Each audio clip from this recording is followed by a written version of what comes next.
అతివేగంగా నిర్లక్ష్యంగా వాహనాన్ని నడిపి ప్రాణాలు కోల్పోతే బాధితుడి కుటుంబానికి బీమా పరిహారం రాదని సుప్రీంకోర్టు స్పష్టం చేసింది.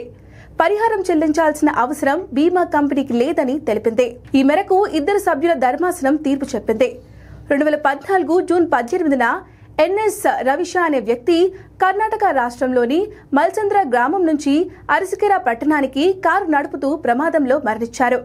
ప్రమాదంలో మరణించినందున బీమా కంపెనీ నుంచి 80 లక్షల రూపాయల పరిహారం ఇప్పించాలని కోరుతూ ఆ వ్యక్తి తల్లిదండ్రులు, భార్య, కుమారుడు తొలుత కర్ణాటక హైకోర్టును ఆశ్రయించారు. కారును సొంతంగా అతివేగంగా నడుపుతూ ప్రమాదానికి గురైనందున పరిహారం ఇవ్వాల్సిన పని లేదని హైకోర్టు తీర్పు చెప్పింది. ట్రాఫిక్ రూల్స్ ను పాటించకుండా అతివేగంగా నడపడం వల్లనే ప్రమాదం జరిగిందని పేర్కొంది. ఈ తీర్పుపై ఆ కుటుంబ సభ్యులు సుప్రీంకోర్టులో అపీల్ చేశారు.